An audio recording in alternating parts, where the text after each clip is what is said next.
Bonsoir, ravi de vous retrouver pour 2 heures d'échange, de partage, d'émotions. La nuit est à vous sur Europe 1. Nous sommes ensemble et en direct jusqu'à 1h. Et la ligne vous est ouverte au 39 21 où vous attendent Jeanne et Paul, ainsi que Philippe Chartier qui réalise l'émission.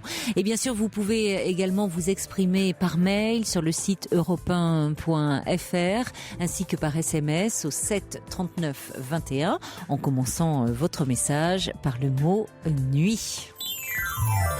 Europe 1, Caroline Dublanche. Bonsoir Cécilia. Bonsoir Caroline. Bonsoir. Ça fait tout drôle parce que je vous entends au téléphone et pas à la radio. Et oui, si vous m'appelez, effectivement, on se parle plus directement. Je veux faire en sorte que je parle à une amie parce que je suis vraiment, mon cœur il va à 2000 à l'heure. Vous n'allez pas me faire une petite attaque de panique, hein, parce que vous m'appelez justement pour parler de ça. Quelque chose, hein, bon. Parce que comme ça j'allais me calmer. Tout va bien voilà. alors. Merci mille fois parce que ça fait longtemps que je vous entends et ça me touche beaucoup. Voilà, mon histoire c'est qu'aujourd'hui j'ai fait encore j'ai commencé à faire mes crises de panique qui commencent au début c'est-à-dire quand le soleil se couche. À l'heure de commencer à préparer les repas pour mes filles, j'ai 3 filles, 9, 5 et 1 an. Oui. Et mon mari il est pas là, il est en voyage, il est en déplacement à Hong Kong. Oui. Et voilà, ça m'arrive quand lui il est pas là, toujours. Ah, c'est toujours quand vous êtes seule avec vos filles. Depuis un certain temps, oui, parce que ça, c'est vrai que les crises de panique, je les ai pas eu tout le temps, toute ma vie. Ça a commencé, ça fait un moment, ça fait 5 ans, on va dire. Oui. Voilà, et ça s'est déclenché. Ma fille, la grande, elle avait 2 ans. J'ai commencé avec des crises d'angoisse et tout qui se sont accentuées et qui sont finies pour des crises de panique que je ne pouvais pas contrôler et que j'ai dû me faire traiter. Tout ça, ça a été super bien pris. Ça a pris avec quelqu'un de très bien. J'ai fait une thérapie avec une médication que je prenais jusqu'en... Mais bon, j'ai bien compris le mécanisme, c'était super parce que maintenant je comprends comment ça se passe physiquement. Je sais que ça va, je veux pas mourir de ça. Voilà, oui. Même si on a le sentiment voilà. Oui, mais on a le sentiment, les gens ont peur de mourir, effectivement, mais dans les faits, il n'y a aucun risque sur le plan de votre santé, on ne meurt pas d'une attaque de panique. Voilà, exactement. Même si le cœur s'emballe, même si on a du mal à respirer, tout ça, ce sont des manifestations de l'angoisse. Pour les personnes qui savent pas, en fait, on a très très mal à la poitrine, comme quoi on n'arrive pas à respirer profond. On a peur qu'il y a quelque chose de grave qui nous arrive. C'est vraiment un sentiment de perte de contrôle. Pour moi, le contrôle, c'est très important dans ma vie. Et je sens ça. Je parle le contrôle. J'arrive pas. Voilà, physiquement, j'arrive à le gérer parce que je sais que finalement, ça va finir. Ça va finir à un moment, ça va arriver ça va passer. Mais c'est très, très, très handicapant en sachant que je dois faire des choses. Et vous occupez de vos enfants en plus. Vous avez, ça, j'arrive toujours à faire la part des choses, mais je me dis, voilà, les filles vont être couchées, je vais être seule et je vais devoir gérer ça. Et ce qui m'a fait appeler aujourd'hui, c'est ce qu'hier, en fait, je suis un peu émue parce que hier, ça m'est venu, mon mari il est parti dimanche. Oui. Hier, on va dire, j'étais dans le canapé, je regardais la télé et d'un coup, ça me vient d'un coup. Oui. Ça me monte à la tête comme ça, ça se déclenche et je me suis dit, ok, voilà, ça arrive. Et ça a été de pire en pire et j'ai pris quelque chose, pour me calmer un peu. C'est quelque chose que le médecin m'a c'est un anxiolytique, ça se prend, ça se coupe en 3, c'est quoi? C'est un anxiolytique certainement qu'il vous donne. C'est quelque chose pour calmer l'angoisse. Oui, c'est ça, c'est pour, voilà. C'est calmer l'angoisse, je peux conduire, je peux vivre, je peux m'occuper de mes enfants. je vis normalement. Oui, vous le prenez dès que ça monte, hein, c'est-à-dire vous sentez en général un quart d'heure après ça va mieux. Je sens que ça va pas. Je le prends, mais ça peut passer un mois que je le prends pas. C'est pas quelque chose que voilà. Oui. C'est juste. Et peut-être ça me calme seulement de fait de le prendre, même si je sais pas si même. Non, ça agit aussi. Hein. Non, ça agit et rapidement. Oui, ça calme l'angoisse. Et là, je sentais que j'arrivais pas. Et là, je me suis mis à respirer, voilà, comme ça, avec mes mains, pour éviter un peu la.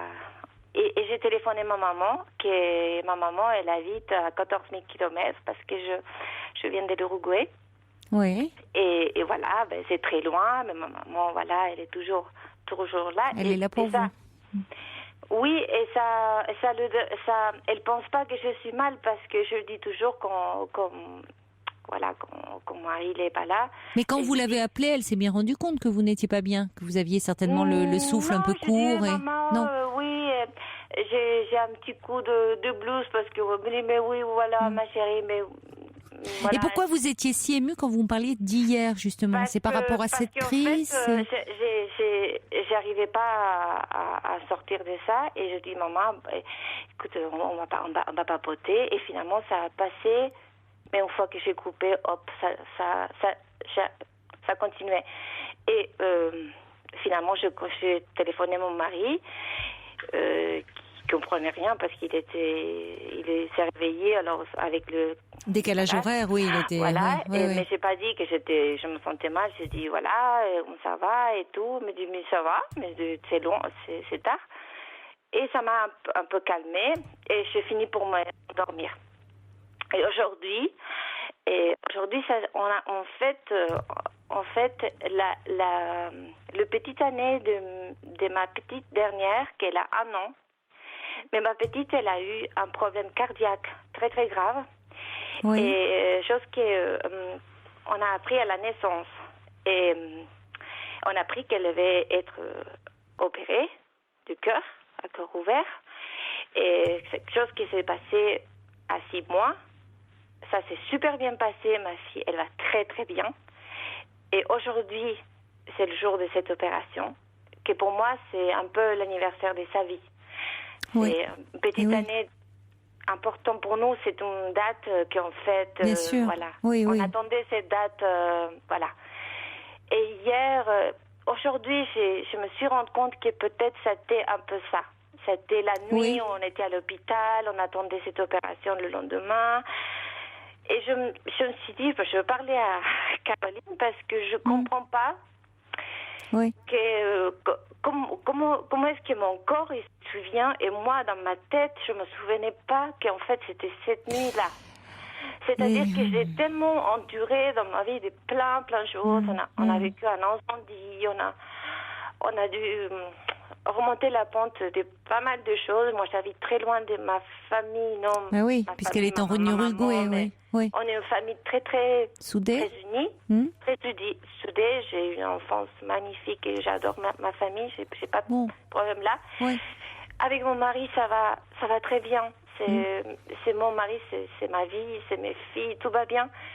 Et ça m'angoisse de voir à quel point je suis dans cet état-là. Oui, mais ça c'est typique. C'est typique, Cécilia, de s'angoisser. C'est ça, les personnes qui ont des crises d'angoisse, des attaques de panique, s'angoissent en plus de se dire pourquoi à un moment l'angoisse me saisit, je ne peux rien faire, et puis ça peut surgir à n'importe quel moment. Donc ça accentue encore le risque comme ça de crise d'angoisse. Donc bon, c'est un peu un cercle sans fin, mais en même temps, voyez, vous faites vous-même quand même le lien entre cette intervention du cœur qu'a subi votre petite fille, où c'était quand même sa vie qui en dépendait, et heureusement aujourd'hui elle va bien. Mais quand vous dites comment votre corps peut se souvenir, en tout cas votre corps y réagit, mais il y a une part de vous aussi inconsciemment qui s'est souvenu. Oui. Qui s'est souvenu, c'est-à-dire que apparemment consciemment, vous n'y pensiez pas, et en même temps c'est inscrit parce que comme vous dites, vous êtes parti en catastrophe à l'hôpital la nuit. Alors de toute façon, partir à l'hôpital, c'est déjà angoissant pour un enfant. En plus, la nuit, enfin, tout est majoré. Et vous faites maintenant des attaques quand même de panique quand le soleil se couche, quand la nuit tombe aussi. Donc il y a quelque chose qui s'est un peu imprimé en vous. Oui, mais quand ça a commencé à revenir, en fait, c'est parce que mon mari, il y a un moment où il voyageait pas. C'est-à-dire que j'étais tellement contente parce qu'il était à la maison. Tout, on est très, très, très complices. On est en famille très avec les filles. On passe des bons moments. On profite beaucoup, beaucoup. Vraiment, après tout ce qu'on a passé avec la petite et tout, ça a encore accentué le fait de profiter tellement de la vie, tellement, tellement à fond, que quand lui, il part, j'ai le sentiment aussi qu'il y a une perte que j'arrive pas aussi à gérer.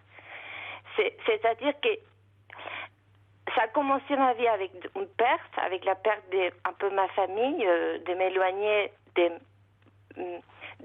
mes parents, de ma soeur, mon frère et tout, que j'ai dû faire un deuil, même si je les vois, si on voyage et tout, mais ils sont pas là. Ils sont présents, mais ils sont pas là. Oui.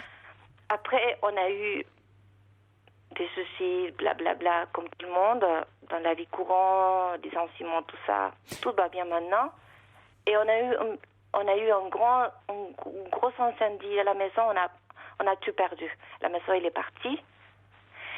On a dû reconstruire. 2 ans après, on est revenu au même lieu, dans une nouvelle maison. La nouvelle maison, elle est magnifique, on adore, on vit très bien. Mais je me rends compte que tous ces passages-là, même si ils m'ont fait grandir, ils m'ont fait profiter plus de la vie, il y a quelque chose en moi qui me dit, fais attention, il y a quelque chose encore qui peut t'arriver. Et c'est ça c'est un peu un petit gâchis, parce que on a tellement passé des choses que maintenant c'est cette sensation de vulnérabilité qui reste. Et mais vous en parlez très bien. Vous en parlez très bien, et je pense qu'il faudrait quand même revoir, compte tenu, ça revient à un moment où paradoxalement tout va bien. Mais aussi, vous pouvez, vous qui aimez, qui avez besoin, c'est pas qui aimez, qui avez besoin de contrôler, ça vous rassure, vous pouvez un peu lâcher là, en ce moment. Oui, parce que c'est pas dans l'adversité que l'angoisse survient. J'imagine, c'est pas quand votre petite fille a été opérée en urgence. Non, à ce moment-là, vous teniez bon. Oui. Vous teniez bon parce qu'il fallait faire face. Oui, parce qu'il fallait faire face, parce que vous ne pouviez pas, vous ne vous autorisiez pas à vous effondrer. C'est vrai. En fait, on a le contre-coup quand on est heureux. Quand oui, enfin, en tout cas, on s'essoude. Maintenant, notre couple, il est ben oui, certainement fort d'avoir surmonté toutes ces épreuves. Et on est tellement heureux. Moi, je le vois, je dis, mais il fume. Je dis, Sylvain, s'il te plaît, maintenant, il va faire. Vous êtes tellement heureux, mais en même temps, vous savez ce qu'on dit quand on dit justement, pourvu qu'une catastrophe nous tombe pas dessus. Cette espèce de superstition qu'on a quand justement tout va bien, dire oh là là, un ciel sans nuages, c'est pas normal. Qu'est-ce qui va nous tomber dessus? Donc finalement, l'angoisse, c'est comme un signal d'alarme, mais qui est utile. Le moment d'une réaction de stress, quand en situation de stress, mais après, qui nous paralyse complètement dans notre vie. Mais c'est un moment où ça survient quand votre mari n'est pas là, donc où finalement tout repose sur vos épaules et où certainement il vous sécurise beaucoup, sa présence vous rassure, vous protège. Bon, donc vous vous sentez d'autant plus éloigné, vous parlez de perte, enfin c'est le perte, le manque, l'éloignement, vous êtes éloigné de votre famille, votre mari n'est pas là et vous avez quand même la responsabilité de vos enfants, donc tout d'un coup vous vous sentez vulnérable, parce que vous êtes privé de vos repères comme ça sécurisants. Mais Oui. ça serait important. En tout cas, il faut pas se laisser gagner par des crises comme ça. Vous voyez, il faut pas les laisser reprendre du terrain. Non. Et il est important de revoir. Peut-être vous me disiez que vous aviez vu une personne qui était formidable, à ce spécialiste qui vous avait bien aidé. Vous pouvez le revoir ou la revoir Maintenant, c'est un peu compliqué parce que c'était en Suisse. C'était là maintenant on habite en France. Oui. On habitait plutôt côté suisse. D'accord. Mais il y a des personnes bien. Il y avait quelqu'un avec une clinique privée où j'étais vraiment pouponner un peu. Je sais pas, c'est pas ma langue, parfois je fais des mots. Oui, mais ça se dit pouponner, chouchouter, oui, ça se dit, bien sûr. Lui, il parlait espagnol, et voilà. Maintenant, c'est un peu... c'était très rassurant pour vous. C'est pour ça, moi, je vous entends tous les soirs. Et comme mon mari, il est pas là, Caroline, je remplace votre mari. Je suis une présence rassurante quand la nuit est tombée. D'entendre tout le monde aussi, on s'éloigne un peu de notre petits problèmes quotidiens. Ça me fait tellement de bien. On se décentre un peu de soi. Voilà. Et je me vois dans certaines, comme tout le monde. Oui, dans certaines histoires.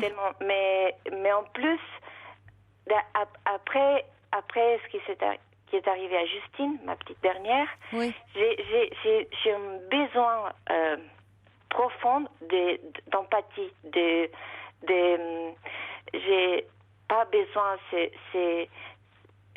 j'ai devenu quelqu'un qui, si avant j'étais sensible aux douleurs d'autres personnes, maintenant c'est décuplé, c'est très très fort. Oui, vous avez eu très peur pour votre petite fille. Oui, mais... Et puis vous avez été... vous aviez déjà cette personnalité-là. Et maintenant, je suis aussi en remerciement à la vie. Et là, je vois d'autres personnes qui ne sont pas encore arrivées au bout, je me mets à la place. Je me mets un peu à la place. Parfois, c'est un peu trop parce que je me mets un peu à la place et je mets... Oui, parce que vous prenez en même temps, vous n'y pouvez pas grand-chose. C'est que vous avez une hypersensibilité. Mais... D'autre part, je me sens vraiment utile que tout ça est arrivé pour quelque chose. Je suis en contact avec des personnes qui sont à les stades où l'opération ne s'est pas encore faite. Ça m'a fait énormément de bien. Ça sert à quelque chose. Oui, vous pouvez aider d'autres parents qui se retrouvent dans cette situation-là avec leur enfant. Oui, je me suis mis à travailler pour ça et je me fais des personnes qui sont en contact, c'est des mamans, c'est dans la chair, on sent la même chose et c'est super.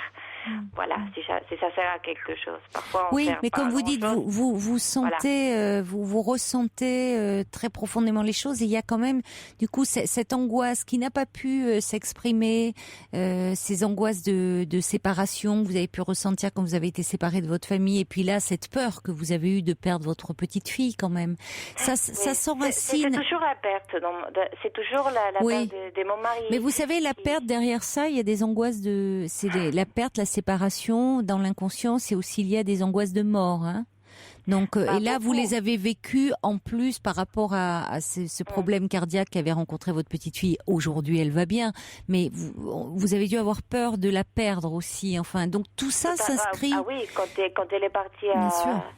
Quand elle est partie, les portes sont fermées. On me dit, on arrive jusqu'à là, vous pouvez pas continuer avec elle parce que il a ramené.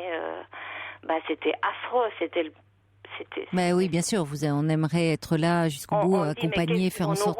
Qu'est-ce qu'ils vont nous... Et vous l'ont rendu en bonne santé, heureusement. Mais si vous voulez, il y a quelque chose qui s'imprime comme ça dans la tête, dans une partie de notre cerveau aussi, quand on a eu un gros stress comme ça. Et puis dans donc qui se traduit aussi, le corps aussi a une mémoire. Donc, si vous voulez, il est important de pouvoir en parler parce qu'il peut y avoir un peu un déconditionnement à faire quand même autour de ça. Et vous croyez, Caroline, que c'est aussi quelque chose qui vient aussi imprégné par rapport à mes parents, parce que cette angoisse, c'est une angoisse qui je vois dans mes parents aussi.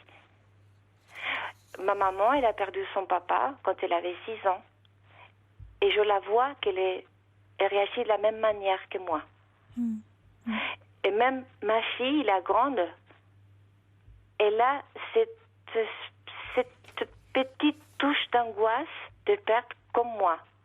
C'est vrai qu'elle vit la même chose quand elle va voir ses grands-parents, quand ils sont pas là. Il y a toujours la séparation, les pleurs à l'aéroport, tout ça. Depuis qu'elle est toute petite, elle vit ça. Parce que c'est comme ça, parce que c'est la vie, parce qu'il faut grandir. Oui, mais parce que si vous voulez, il y a bien sûr que ça se transmet. Pour répondre à votre question, il y a quelque chose quand on a eu des parents soi-même très très anxieux, Oui.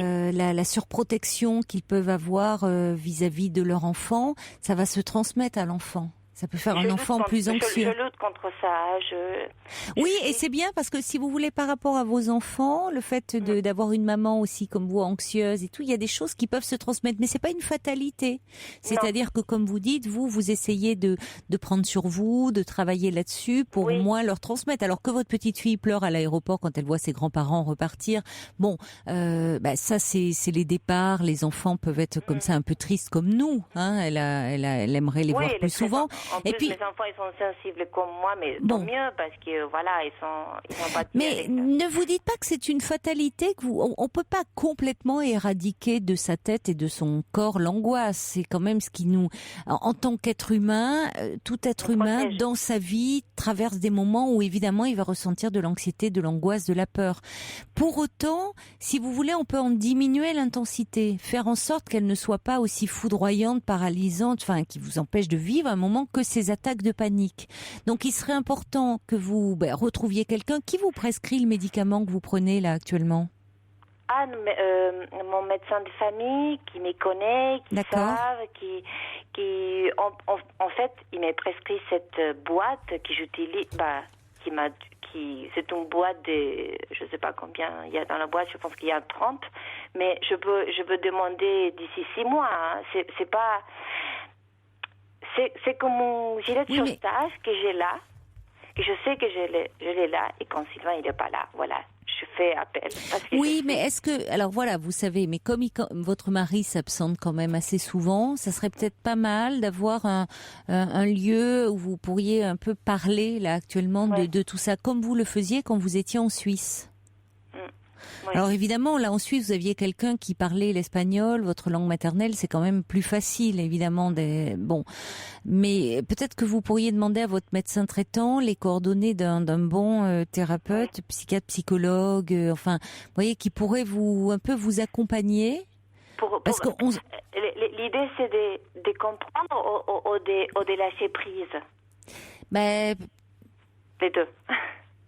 Il ne s'agit pas forcément toujours de comprendre, mais parfois donner du sens, ça peut aider à lâcher prise. Et en tout cas, pouvoir mettre des mots sur ces moments quand même. Je ne sais pas si vous avez été accompagnée à ce moment-là quand votre petite fille a été opérée. Est-ce que vous avez eu un... Oui, il y a ma famille ils étaient là, ils étaient avec nous. Bon, donc vous avez été entourée par votre famille, mais est-ce que vous avez pu parler aussi de ce que vous ressentiez, vous, à un spécialiste?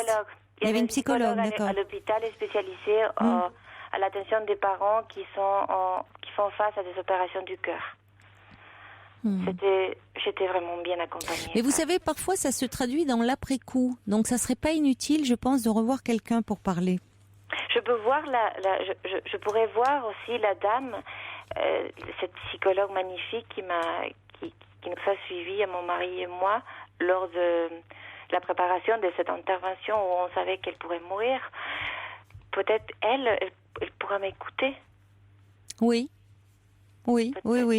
puisque vous sentiez bien avec elle, en confiance. En fait, j'avais jamais pensé à elle. Oui, vous pourriez, parce qu'en plus, elle a cette expérience d'accompagnement comme ça des enfants, des parents qui se trouvent dans des situations de grand stress, hein, quand on se dit que son enfant peut mourir, et ça s'inscrit en nous. Donc elle pourrait vous accompagner parce qu'elle a certainement du recul par rapport à ce suivi-là, et vous dire ce qu'il en est. En fait, il y a aussi la honte.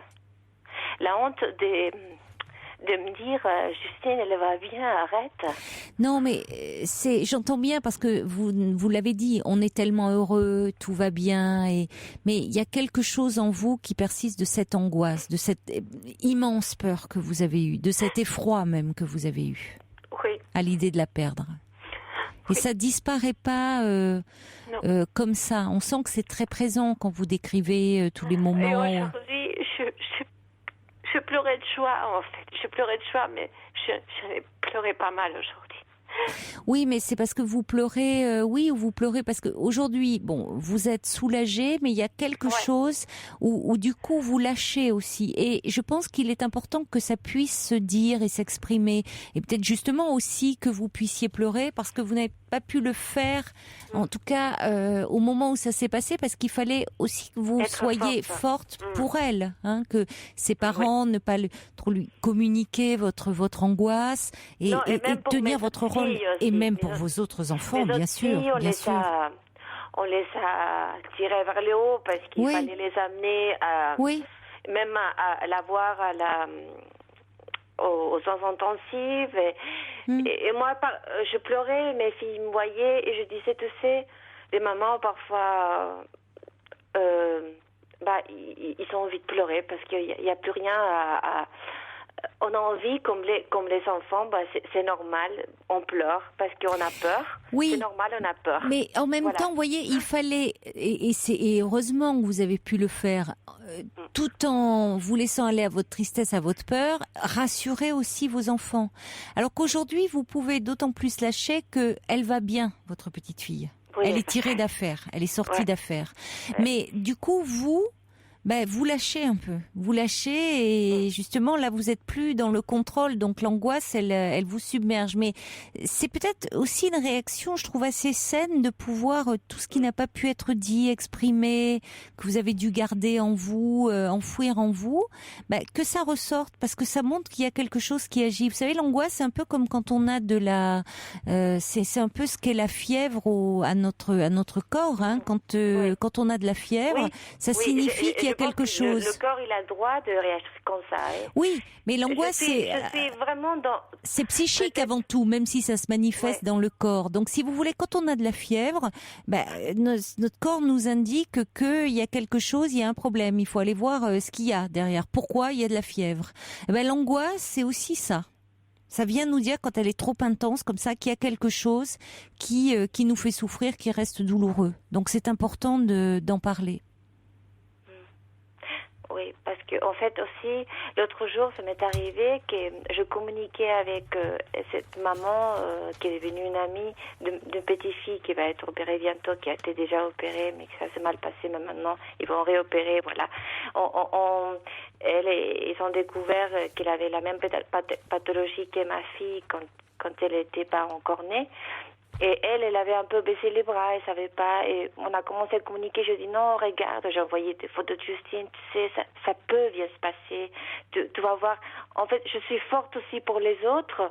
Et un jour, elle m'envoie un message en disant, voilà, parce que j'avais envoyé une petite vidéo de Justine parce qu'elle a fait, je sais pas, je me souviens pas qu'est-ce qu'elle avait fait. Oui. Et elle m'a dit, tu sais, mon grand, il a vu Justine et m'a dit, maman, est-ce que Valéria, elle va être comme Justine? Non. Et moi, j'ai lu ça et boum, j'ai commencé à pleurer. Mais oui, mais parce que vous vous replongez en voulant aider les parents, bon, et en même temps vous vous sentez utile, mais vous vous replongez dans ces douleurs, dans ces souffrances que vous avez traversées. Moi, je pense vraiment que maintenant c'est vous qui avez besoin d'être accompagné, et c'est souvent le cas. C'est-à-dire quand les parents ont été confrontés à la maladie d'un enfant, ils font face, le temps que l'enfant ne va pas bien et qu'il y a un risque pour sa vie, ils font face, mais après ils peuvent s'effondrer. Donc maintenant, votre petite fille, elle va bien, occupez-vous de vous. Bon, sinon, évidemment, moi, je demandais à votre médecin traitant quand même l'adresse d'un bon thérapeute. Alors, évidemment, il y a aussi tout ce qui est, il y a Guy qui dit la sophrologie peut vous aider. C'est tout ce qui vise à apporter un apaisement, une relaxation, travailler sur sa respiration. Bien sûr que ça peut aider. Alors, pour conclure, il y a Jane aussi qui dit les huiles essentielles, l'homéopathie, l'acupuncture peuvent aider pour les crises d'angoisse. Mais il y a des mamans qui m'entendent et on a toujours tendance à écouter les corps de nos enfants et les souffrances de nos enfants et de nos maris parce que oui, mais trop mais on a toujours tendance à nous mettre un peu derrière la queue. On ne sait Oui, même pas. vous vous mettez derrière eux, vous écoutez, vous maintenant, vous êtes au-devant des parents qui eux-mêmes ont un enfant malade. Protégez-vous un peu. C'est-à-dire que là, pour le moment, votre psychisme vous envoie un signal en disant qu'il y a quelque chose où vous êtes vulnérable qui vous Ouais, fragilise. Donc, c'est vrai. protégez-vous un peu. Vous pourrez le faire peut-être quand vous irez mieux. Mais pour le moment, il faut vous occuper de vous. Mais merci Caroline, parce que j'étais tellement dans l'angoisse que je ne voyais pas si ça venait d'où. Et maintenant, si vous m'entendez, je pense que vous avez raison, ça vient en fait de cette année qui est passée, de tout ce que j'ai pu peut-être pas exprimer. Et qui se sont... voilà, après, il y a d'autres choses dans votre histoire. Mais en tout cas, vous avez vécu une année très, très traumatisante et que vous n'avez peut-être pas pu vous exprimer, parce qu'à ce moment-là, il fallait faire face pour votre petite fille. Oui. Elle va bien, donc occupez-vous de vous maintenant. D'accord ? Oui. Prenez soin de vous. Voilà. Caroline, merci. C'était C'est moi qui vous vrai remercie bonheur de vous votre entendre confiance. Et puis si vous avez une petite crise, un soir, vous pouvez appeler. Moi, je suis là quand la nuit est tombée. D'accord ? Merci mille fois. Au revoir, Cécilia. Merci, Au revoir, merci. je vous embrasse. Ah, merci. Pour parler à Caroline Dublanche, Appelez le 39 21 34 centimes les minutes.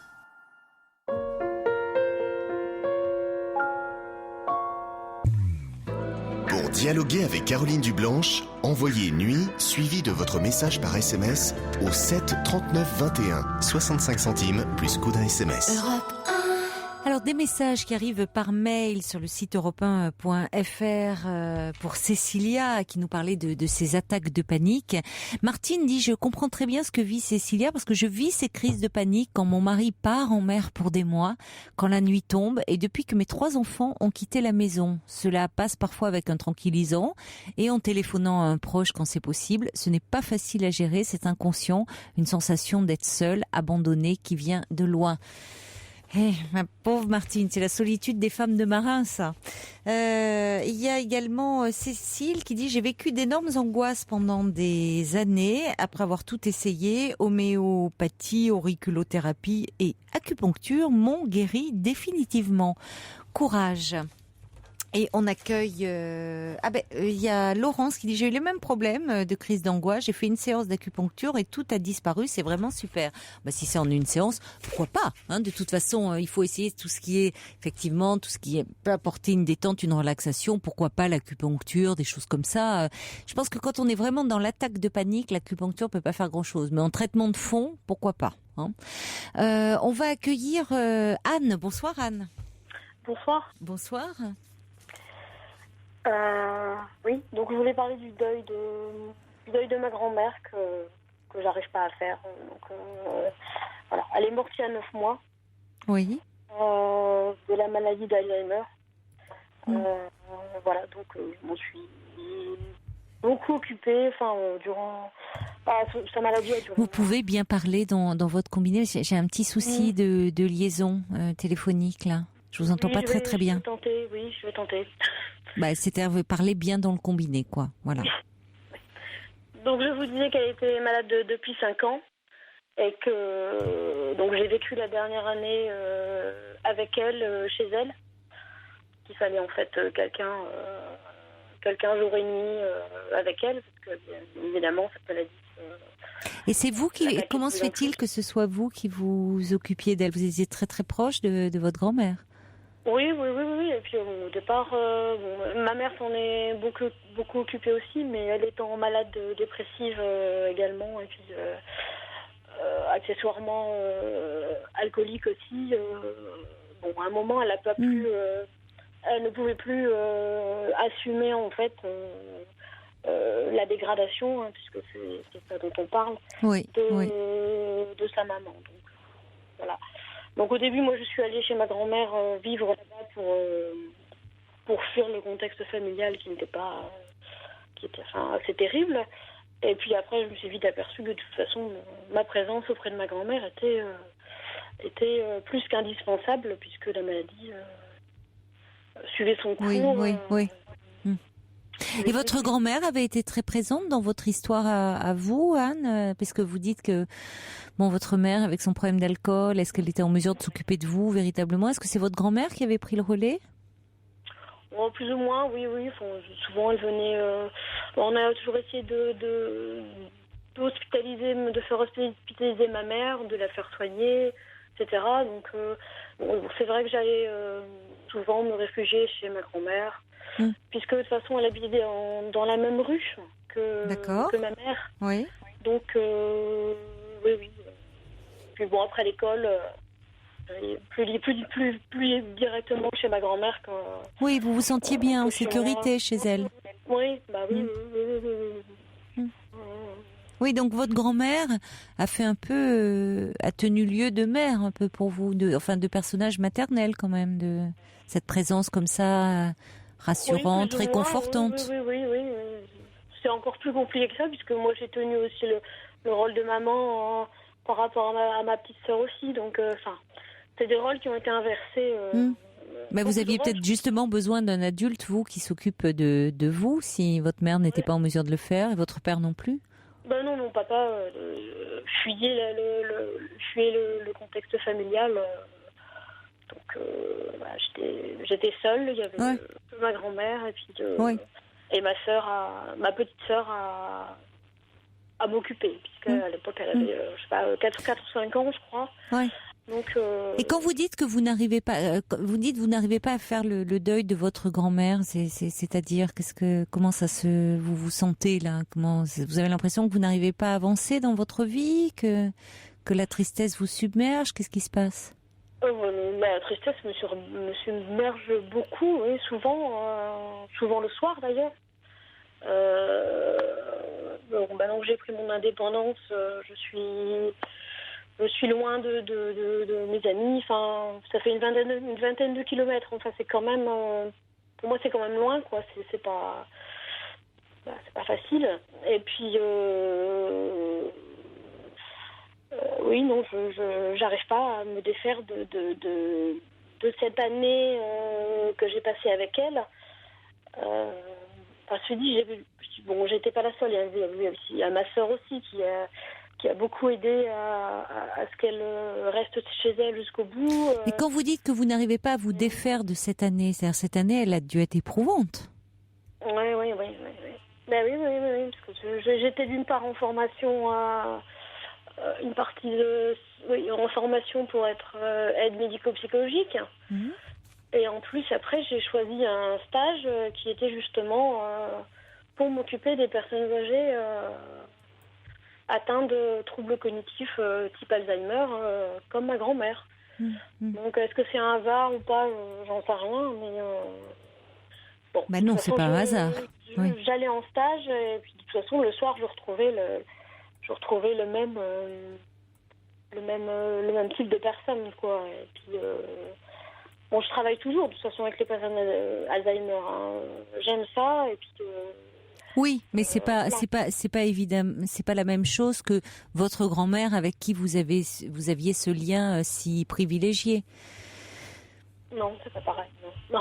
Oui, vous perdez un repère essentiel de votre vie, parce que cette grand-mère, c'était quand même auprès d'elle que vous trouviez de l'affection, et de la protection, là où très tôt vous avez dû tenir un peu un rôle d'adulte, enfin prendre soin de votre petite sœur, vos parents eux-mêmes étaient en souffrance, donc vous étiez assez livré à vous-même. Chez votre grand-mère, vous pouviez trouver cette tendresse, ce réconfort, cette protection que l'on a besoin quand on est enfant. Oui, même si parfois j'allais chez elle, mais je disais pas forcément que ça n'allait pas bien à la maison. Hein. Non, mais elle était là. Elle était là. Elle était voilà, vous saviez, c'était dans ce chaos peu familial, elle représentait la stabilité pour vous. Donc c'est pas étonnant. Un havre de paix. Mais voilà. Donc c'est pas étonnant que vous soyez assez perdu, et que aussi avec elle, il y a tout ce qu'elle vous a transmis. Néanmoins, c'est bon que vous soyez très attristé par sa disparition, c'est bien légitime. Mais ça vous ramène aussi à votre histoire quand même, à votre enfance. Et il y a des points de fragilité dans votre histoire. Vous avez été, voilà. Donc ça vous ramène aussi à ça peut-être. C'est peut-être c'est là où il faudrait un peu consolider ces aspects-là, parce que votre grand-mère aussi, enfin, vous en avez tiré une grande force de votre histoire en étant responsable, très tôt, et en même temps des failles, parce que quand on est responsable trop tôt, c'est au détriment de sa propre construction psychique. Bah oui, sur le coup, on le vit, parce que de toute façon, on est obligé. Sur le coup, on n'a pas le choix. Sur le coup, ça peut être même valorisant pour un enfant, d'être le grand, celui qui gère, à qui on confie des responsabilités. Mais c'est autant d'énergie qu'il ne met pas pour construire sa propre vie.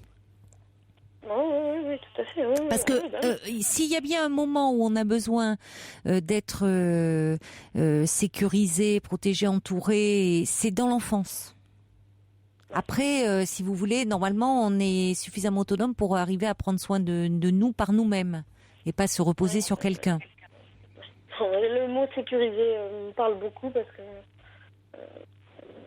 je suis toujours en manque de sécurité, justement, maintenant, même à l'âge de 36 ans. Mais oui, mais parce que vous avez manqué dans les premiers temps de votre vie. Ce qui ne veut pas dire que c'est une infirmité définitive. Parce qu'on n'a pas reçu justement suffisamment de protection, de sécurité, d'amour dans les premiers temps de sa vie, qu'on va rester toute sa vie comme ça, fragile, insécurisé. Non, on peut effectivement colmater ces brèches, et on peut même y puiser une force. Mais ça veut dire que ça vaut quand même la peine de revisiter un peu son histoire quand on se sent fragilisé. Et évidemment que la perte de votre grand-mère, c'est aussi votre enfance. Si elle vous ramène, c'est-à-dire que c'est votre grand-mère c'était bien plus qu'une grand-mère, c'était une figure maternelle et très sécurisante pour vous. Ouais, certainement, ouais. Tout à fait. Donc par rapport, en plus, vous qui travaillez, et c'est pas un hasard, auprès de personnes âgées atteintes de la maladie d'Alzheimer, de toute façon, par rapport au travail que vous faites, qui remue beaucoup quand même, qui bouleverse beaucoup, c'est pas anodin le contact comme ça avec cette maladie. Ça, c'est à la fois très riche, mais ça amène beaucoup à réfléchir sur soi, sur le rapport que l'on a avec les autres, sur la dépendance. Ça renvoie à parce que là, forcément, avec la maladie, les personnes deviennent dépendantes, mais ça peut ramener à d'autres dépendances. Oui, mais ça rappelle oui, c'est vrai que ça rappelle plein de choses, des attitudes que les personnes ont là-bas où je travaille. Je peux comparer facilement à ma grand-mère. Ma grand-mère aussi faisait ça, elle faisait ça, oui. Et puis on voit aussi la personne qui diminue. Et puis c'est vrai que je vois aussi, je me rappelle aussi les stades que ma grand-mère a passé, bien sûr dans le négatif. Et avant sa maladie, parce qu'elle n'a pas toujours été malade, votre grand-mère, et qu'est-ce qu'elle vous a transmis, votre grand-mère ? Qu'est-ce qu'elle vous a, est-ce que vous avez hérité des choses d'elle ? Qu'est-ce qu'elle vous a apporté ? Je sais pas, à part le réconfort, ce qu'on disait tout à l'heure, le réconfort, le havre de paix,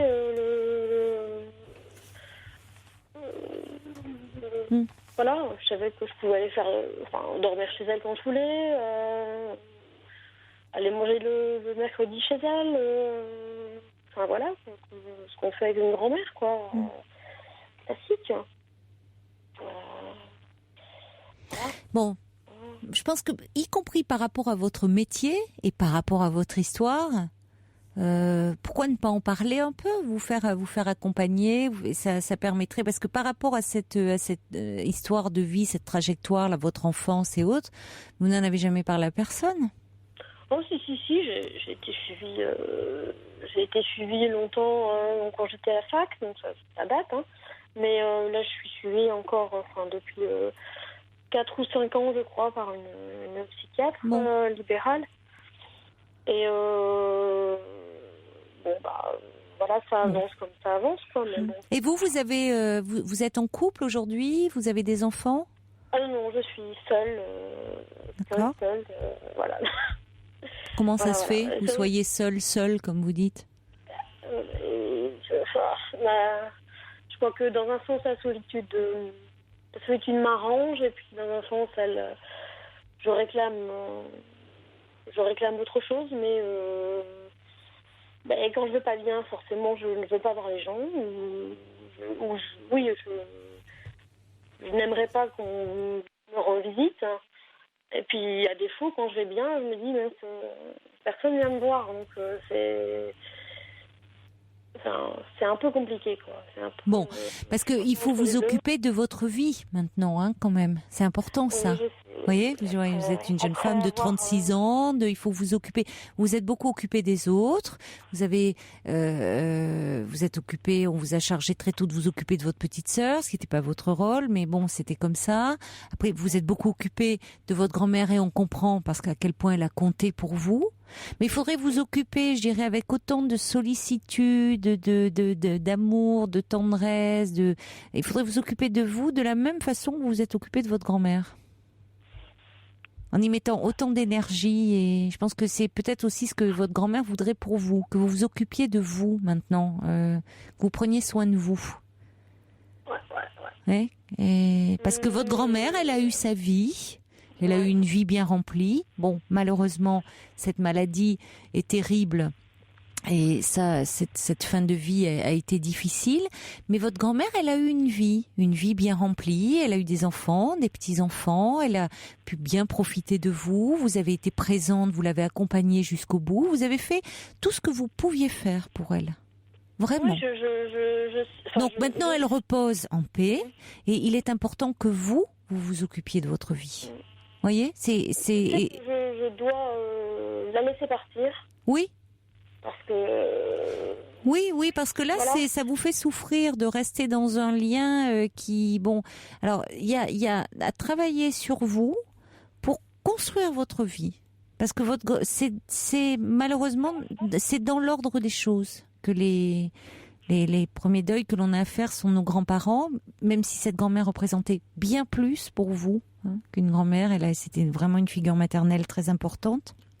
Mais il y a tout ce qu'elle vous a transmis, certainement, que vous ne mesurez pas bien encore, parce que là, vous êtes plutôt dans le manque, et ça se comprend. Mais tout ce qu'elle vous a transmis, vous allez le retrouver un jour, pour votre vie à vous. Donc, avec votre psychiatre, il faut travailler là-dessus. Et pas, voilà, vous savez bien vous occuper des autres, vous faites un métier où vous vous occupez des autres. Maintenant, il va falloir apprendre à vous occuper de vous, et bien. Aussi consciencieusement que vous le faites pour les autres. D'accord, Anne ? Bonne chance alors. Je vais essayer. Au revoir Anne. Bon, merci. Au revoir. Bonne soirée, au revoir. Pour intervenir dans l'émission, appelez le 39 21 34 centimes la minute.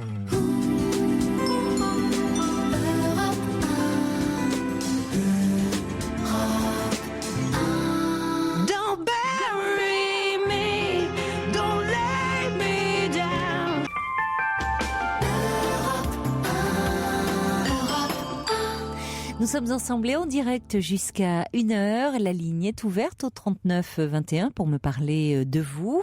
Vos réactions également par mail sur le site europe1.fr. Jacqueline revient sur le témoignage de Cécilia. Jacqueline dit: ça m'a d'autant plus touchée que Cécilia a parfaitement décrit ce que je ressens. Après avoir subi d'énormes chocs successifs, maintenant que tout va mieux, j'attends toujours la prochaine épreuve en me demandant quand ça va tomber. On m'a prescrit un antidépresseur qui m'a soulager, redonner un peu de confiance et de joie de vivre. C'est le propre de l'anxiété, ça, c'est toujours anticiper en présageant le pire. On se dit toujours que forcément on est angoissé par rapport à l'avenir et que l'avenir c'est pas, ça n'a rien à voir avec la dépression, cette tristesse, cette humeur triste, sombre. On est sur le qui-vive, presque arc-bouté, en attendant qu'il y ait une catastrophe qui arrive. Et puis Nejoud revenait sur le témoignage d'Anne en disant que une psychothérapie lui avait permis de vaincre l'insécurité. Dit Nejoud que j'ai attrapé comme on attrape une maladie durant mon enfance, mais on en guérit. Courage. Bonsoir Emma. Bonsoir Caroline. Bonsoir. Alors, Vous voulez me parler de votre meilleur ami ? Oui, c'est ça. Qui m'a annoncé en fait la semaine dernière qu'il allait peut-être partir pour du travail. Oui, partir où ? Et dans la région parisienne. D'accord, vous êtes en province donc, hein ? Oui, c'est ça. Et en fait, ça me déchire un peu le cœur parce que c'est quelqu'un à qui je tiens beaucoup. Et voilà, j'ai dernièrement aussi un autre ami d'enfance qui malheureusement a une tumeur au cerveau et qui, la dernière fois que je lui ai parlé, ne m'a pas du tout reconnu. Oui. Elle m'a complètement oubliée. Non, c'est pas qu'il vous a oublié, c'est sa maladie malheureusement. Voilà. Oui, c'est qu'il n'est pas en mesure. Oui. Voilà, et c'est vrai que du coup mon meilleur ami, c'est un peu le dernier soutien que j'avais. Oui, alors le lien que vous faites, on voit bien votre inquiétude parce que votre meilleur ami, il part à Paris pour trouver du travail, mais il va bien, il est en train de construire sa vie, il va vers l'avenir, il va de l'avant, alors que vous me parlez malheureusement d'un jeune garçon, puisqu'il a votre âge, il a 25 ans. Oui. Qui a une tumeur au cerveau et qui lui malheureusement on est dans un cas de figure tragique où là la vie peut s'arrêter, la vie parce qu'il tombe véritablement une catastrophe. Mais c'est étonnant que vous fassiez le lien entre les deux. Vous le vivez vous comme une perte, mais on n'est pas du tout dans le même registre, Emma. Non, mais c'est vrai que c'est pas du tout la même chose, mais je veux dire, c'est le fait que, voilà, c'est deux amis qui je perds presque de choses différentes, mais... ça n'a rien à voir, on va y revenir, parce que c'est quand même, il y en a un, on est dans la vie, là, hein, la vie faite de changements et de mouvements, Emma. On va en parler après le journal de minuit, donc ne raccrochez pas.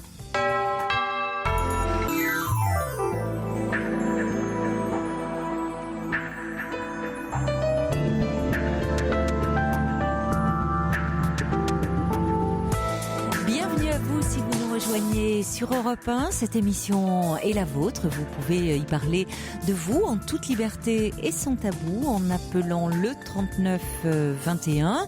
Vous pouvez également réagir à tout ce qui se dit par SMS au 7 39 21 en commençant vos messages par le mot nuit, ainsi que par mail sur le site europe1.fr. Alors Emma, nous sommes avec vous depuis avant le journal de minuit. Donc vous avez 25 ans.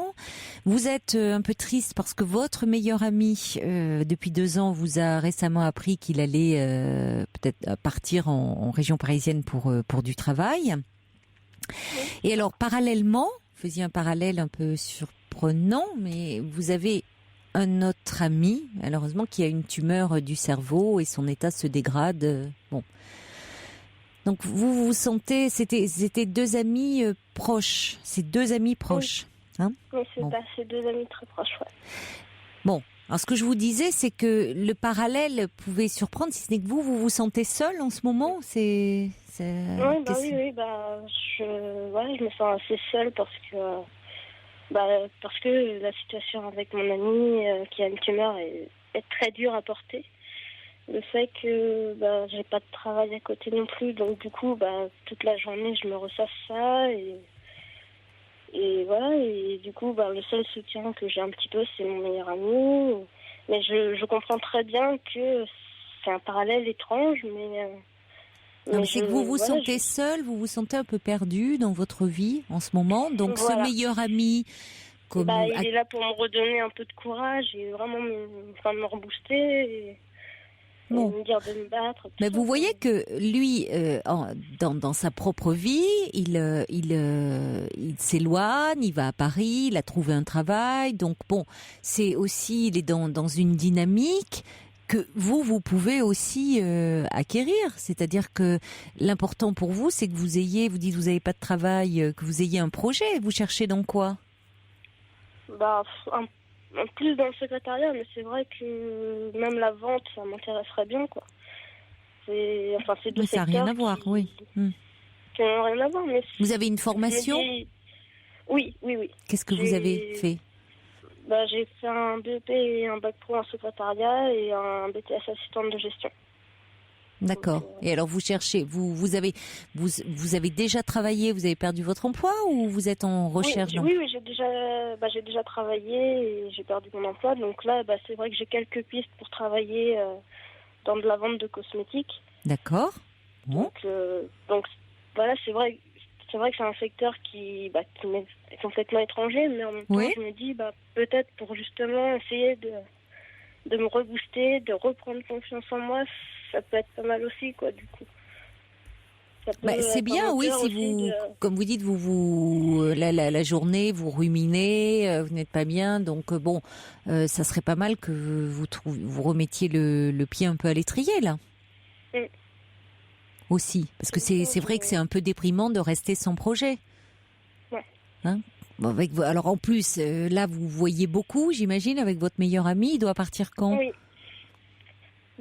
Peut-être dans 1 mois et demi ou 2. D'accord. En fait, c'est pas encore. Bon, cela dit, rien ne vous empêchera d'aller le voir à Paris. Ah oui, non. Aussi. Ah non. C'est pas parce que il part pas au bout du monde. Et puis bon, quand bien même aujourd'hui au bout du monde, avec tous les moyens de communication, on peut rester relié. Mais enfin, je sais pas où vous êtes, vous, Emma, mais maintenant, vous pouvez au contraire aller même vous passer des week-ends à Paris. Alors il aura peut-être pas les moyens de vous loger. Il a trouvé un logement? Je sais pas du tout. Il m'a pas dit. Donc, Et vous avez d'autres amis? Non, c'est les 2 seuls que j'ai. Les 2 donc seuls. C'est pour ça. À part mon copain après, mais c'est pas vraiment un ami, c'est mon copain. Vous n'avez pas d'amis filles? J'en ai une, mais qui habite très loin et ça fait un moment que j'ai pas de nouvelles, donc voilà, c'est des amis de lycée et qui me donnent des nouvelles, voilà, vraiment de temps en temps, mais c'est pas. Mais peut-être que vous allez aussi vous rapprocher. Peut-être que justement cette relation très proche, très fusionnelle que vous aviez avec ce meilleur ami qui va partir à Paris et cet ami qui est malade, vous suffisez, vous comblez et que vous n'éprouviez pas tellement le besoin d'aller vers d'autres personnes. Mais, non. Mais du fait de cette situation, peut-être que vous allez aussi vous rapprocher d'autres personnes finalement que vous voyez jusque-là épisodiquement. D'accord. Ça peut vous ouvrir, je ne sais pas, c'est une question de ma part, ça peut aussi vous ouvrir d'autres horizons peut-être. Ouais, je pense.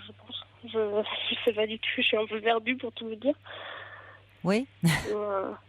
Vous appréhendez un peu un petit peu. Voilà, de vous retrouver, comment vous allez occuper vos journées. Déjà, mettre toute votre énergie à retrouver un emploi. Vous vivez chez vos parents ou vous avez votre logement? Non, j'ai mon logement avec mon compagnon. Avec votre compagnon? Enfin, mon concubin. Il apparaît là de façon magique et vous vous sentez, c'est curieux parce que vous semblez vous sentir très seule. Parce qu'en fait, je le vois pas la semaine, je le vois que le week-end, donc le reste du temps, c'est vrai que je me sens seule.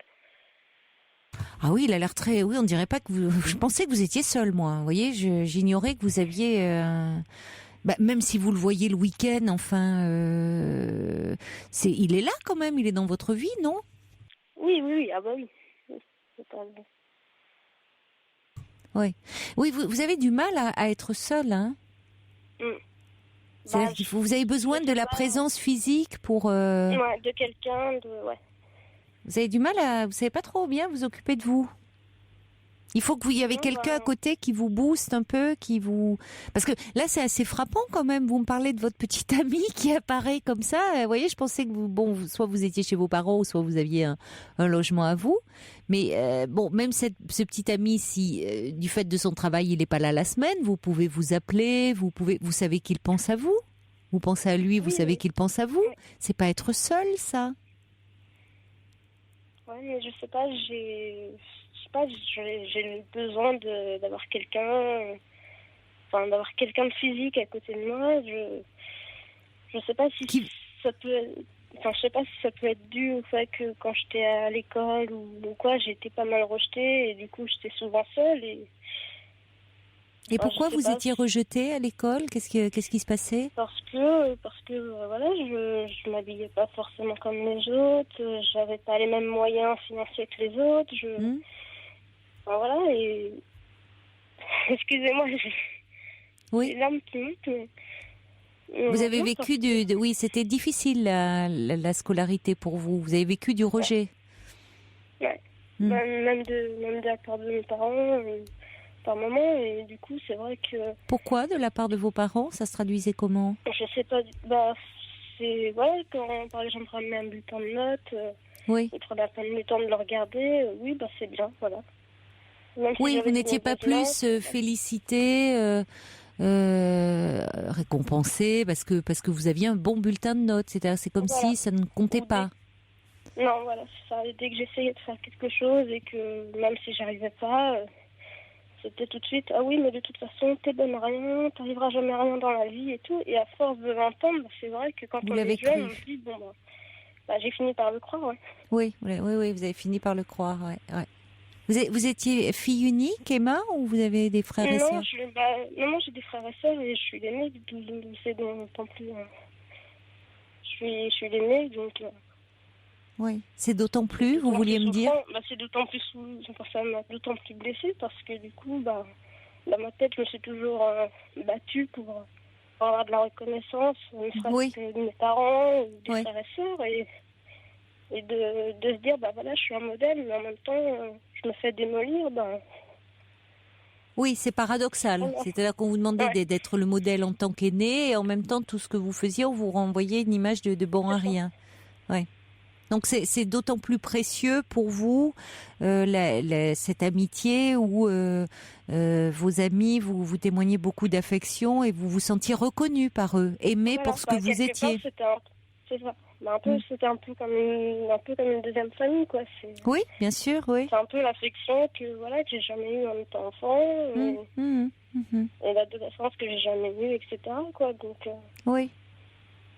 Et avec votre compagnon, comment ça se passe? Comment il est avec vous, lui? Est-ce qu'il vous valorise? Est-ce qu'il est... il me valorise, oui, mais je veux dire, on passe des moments ensemble, mais c'est vrai qu'il y a une certaine routine qui s'est installée. Enfin, ça fait un moment que je suis avec aussi, mais... Ça fait combien de temps? Ça va bientôt faire 7 ans. Ah oui, vous êtes connue jeune, hein? Oui. Et voilà, il y a une routine qui s'est installée. Et... Vous vous sentez plus trop amoureuse? Ah si, je suis toujours amoureuse, mais c'est vrai que ça me pose un souci que, par exemple, quand il rentre du travail, tout de suite, il va directement sur l'ordinateur. Et, pour le travail, forcément, je comprends bien. Oui, mais en même temps, il n'y a pas vraiment de moment vraiment où il se pose, il prend le temps de parler, de me demander comment ça s'est passé la semaine, etc. Oui, vous avez raison, ça serait important, ça. Parce que déjà, vous ne vous voyez pas pendant la semaine, donc il y a un temps où vous avez besoin de vous retrouver, de réinstaurer un lien en vous demandant comment s'est passée la semaine, qu'est-ce que vous avez vécu pendant cette semaine, bon. Donc, vous lui avez dit que vous aimeriez avoir comme ça un moment de retrouvailles, de retisser un lien. Oui, je lui ai dit, des fois je lui dis, mais déconnecte, même si tu reprends demain, le travail peut attendre un petit peu, même 5-10 minutes. Oui, bien sûr, oui, tout à fait. Mais il est tellement vraiment bien dans son travail, il veut vraiment bien faire que du coup, il néglige un petit peu et ça me fait du mal, quoi. Ça vous fait du mal parce que même si ça ne veut pas dire qu'il ne tient pas à vous, mais ça vous renvoie à ce que vous avez vécu, vous. Oui, où vous étiez, pas, où vous sentiez pas à votre place au sein de votre famille, et puis à l'école où vous étiez aussi rejeté parce que vous n'aviez pas les mêmes codes que les autres et quand vous ne pouviez pas en parler finalement à la maison, vraiment, parce que vous n'aviez pas une écoute. Donc tout ça, ça aide pas à avoir une très bonne estime de soi. C'est ce qui vous manque un peu aujourd'hui, mais pourquoi ne pas, puisque je comprends mieux pourquoi la solitude aussi vous fait si peur et à quel point vous avez besoin d'une présence physique pour vous rassurer, pour vous réconforter. pour vous consoler d'une certaine façon aussi. C'est-à-dire que ces expériences que vous avez vécues négatives à l'école font que vous pouvez avoir une certaine méfiance à l'égard des autres et donc dans vos amitiés être très fusionnelle, très exclusive. Ouais. Hein, donc quand vous perdez, vous avez l'impression que c'est votre univers qui s'effondre. Oui, que c'est votre univers qui s'effondre. Oui, oui. Alors que c'est pas la fin du monde, Emma. Hein. La preuve, vous voyez que ces amis vous aiment, vous apprécient, vous ont trouvé beaucoup de qualités, et que vos parents aussi peut-être, mais ils n'ont pas su le manifester. Ils n'ont pas su. Vous n'avez pas. Ils n'ont pas pu vous donner ce que vous attendiez. Est-ce que ça va mieux aujourd'hui avec vos parents, ou est-ce que vous avez toujours beaucoup de mal à parler avec eux? Non, ça va un peu mieux. Ça va un peu mieux. Bon. C'est vrai qu'on a du mal à reparler de l'époque-là. Voilà, et c'est vrai que je suis l'aînée de 5 enfants et j'ai une petite sœur qui physiquement me ressemble assez à la même époque. Oui, oui. Et au moment, quand je vois sa vie, je me dis, mais elle subit la même chose que moi, parce que c'est pareil, elle est rejetée, parce qu'elle a des mauvaises notes. Mais... Oui, alors que vous aviez de bonnes notes. J'avais quand même, je travaillais, mais je faisais tout pour que mes parents soient fiers au maximum de moi. Oui. Et voilà, et ma sœur est dans un collège assez difficile aussi. Elle a quel âge, votre sœur? Elle va avoir 16 ans au mois de juillet. Et voilà, et du coup, ils ont décidé de l'envoyer en internat, ce qui, moi, est pas... Enfin, j'ai pas l'impression que ce soit une solution non plus, mais... Après, si ça peut l'épanouir, tant mieux. Peut-être que... Qu'est-ce qu'elle en disait, votre sœur? Pardon? Qu'est-ce qu'elle en disait, votre sœur, de l'internat? Enfin, pour elle, c'est un peu dur parce que, voilà, elle a déjà été séparée de moi du fait que je suis partie de chez mes parents. Vous vous occupiez beaucoup d'elle? Ouais. Vous vous retrouviez en elle? Bon. Voilà, comme je vous dis, elle me ressemble physiquement. Peut-être qu'à l'internat, elle va se faire de nouveaux amis et qu'elle ne sera pas rejetée comme elle l'est dans ce collège. Donc c'est peut-être une bonne chose qu'elle ne soit plus dans ce collège où ça se passe pas bien pour elle. Voyez, c'est peut-être une possibilité aussi d'établir des relations plus sereines, plus apaisées. Après, c'est vrai que ce qu'elle me disait, c'est que elle va dans cet internat, mais les cours qui lui sont proposés lui correspondent pas du tout. Donc du coup, elle a peur de... Parce qu'en fait, c'est quelque chose pour être paysagiste, et elle m'a dit qu'elle souhaiterait être coiffeuse, ce qui a complètement rien à voir. Ah ben ça n'a rien à voir, non? Non, et du coup... Mais vous l'avez dit à vos parents que c'est pas du tout l'orientation qu'elle veut? Je leur en ai parlé, et ils m'ont dit oui, mais t'es sa sœur, t'es pas sa mère, donc on est plus à même de savoir ce qui est bon pour elle ou quoi. Bon, peut-être que votre sœur va pouvoir dire aussi à vos parents que c'est pas ce qu'elle veut faire. Il faut qu'elle s'affirme aussi. Il faut qu'elle leur dise. Et puis, vous, ça serait... Pourquoi vous n'avez jamais... ça serait pas mal que vous voyiez un psychologue, quelqu'un dans un CMP pour parler un peu de vous. Que vous retrouviez un peu de... Ça me fait peur. Mais qu'est-ce qui vous fait peur? Je sais pas comment vraiment aborder... les choses, déjà, là, avec vous, j'ai eu du mal à vraiment... Oui, enfin, vous n'avez pas eu tant de mal que ça, Emma. Regardez, il n'y a pas très longtemps qu'on se parle et vous arrivez bien à me parler de vous, de ce que vous avez vécu, de ce qui vous a fait souffrir à un moment donné, du fait que vous vous sentez perdu parce que, justement, vos amis très proches ne vont plus être avec vous. Donc, franchement, vous vous exprimez bien et vous arrivez bien à parler de vous. Il faut simplement que vous vous sentiez un peu en confiance. Donc, moi, je pense que ça pourrait vraiment vous aider à vous trouver, à avoir à trouver un projet dans votre vie, à reprendre confiance en vous, à avoir un peu moins peur en étant seul, c'est-à-dire en faisant des choses un peu pour vous. Voyez, et donc en étendant aussi votre cercle de relations, parce que vous aurez davantage confiance en vous. C'est vraiment le bon âge là en plus. Vous êtes à l'âge où on construit sa vie, sur tous les plans. C'est pour ça que ça paraît angoissant d'ailleurs, parce qu'il y a tout à construire à votre âge. Mais c'est justement ce qui est aussi jubilatoire, c'est que tout est à construire, Emma. Donc, quel que soit ce que vous avez vécu, les choses difficiles, et ça laisse des traces, d'avoir justement de ne pas trouver sa place, les années collège comme ça où on est rejeté par les autres. Mais ça ne veut pas dire que vous allez être rejeté toute votre vie. La preuve, d'ailleurs, vous avez eu des amis dont vous êtes très proches, qui comptent pour vous et vous comptez pour eux. Vous avez un petit ami. Bon, alors évidemment, il a son travail, il est pris, il a envie de bien faire, il a envie de se construire, mais qui vous aime aussi. Donc, vous voyez que vous arrivez à créer des attaches et des attaches solides. Et puis, comme vous dites, dans votre famille, ce qui était compliqué, c'était d'être l'aîné, un peu le modèle. Donc, c'est souvent compliqué. Les parents, ils apprennent aussi le métier de parent avec l'aîné, vous savez. Donc l'aîné, c'est lui qui trace un peu la voie pour les autres, c'est pas très simple. Donc votre petite sœur, vos parents, ils ont raison dans un sens quand ils vous disent que c'est eux les parents et c'est pas à vous de vous occuper de votre jeune sœur, même si vous vous sentez très proche d'elle. Elle a 16 ans, elle peut aussi dire des choses. En revanche, ce que vous pouvez faire, c'est vous occuper de vous aujourd'hui pour être un peu plus confiante en vous. Oui, ça c'est possible. Vous sentir un peu plus forte comme ça. Et il y a certainement dans votre ville, parce que financièrement c'est compliqué d'aller voir quelqu'un en libéral, mais il y a certainement un centre médico-psychologique. Oui. Vous connaissez ? Oui, je m'étais renseignée un petit peu. Voilà. Eh bien, vous vous présentez et vous demandez un rendez-vous. Alors, il y a des délais d'attente qui sont parfois un peu longs, parce qu'évidemment, il y a beaucoup de demandes et il y a peu de psy qui travaillent. Enfin, en tout cas, ils sont très sollicités. Donc, vous pouvez avoir un peu d'attente, mais ça vaut le coup. Parce que vous pourrez parler de tout ce qui, à un moment, vous a fait mal, vous a fait souffrir, vous a fait douter de vous, ou penser que justement vous n'étiez bonne à rien. Voyez, vous enlevez un peu toutes ces images négatives que vous avez sur vous-même pour vraiment savoir qui vous êtes et ce que vous valez. Vous êtes une jeune fille qui a beaucoup de compétences, mais bon, il faut que vous en soyez conscience. Et parce que comme le dit Cathy, actuellement, vous êtes en train de vouloir protéger votre sœur, ce qui est très louable de votre part, mais de reporter sur elle, comme vous dites, votre sœur, elle vous ressemble terriblement. Donc vous avez envie d'aider votre sœur comme vous auriez aimé être aidé vous. Ce que je comprends.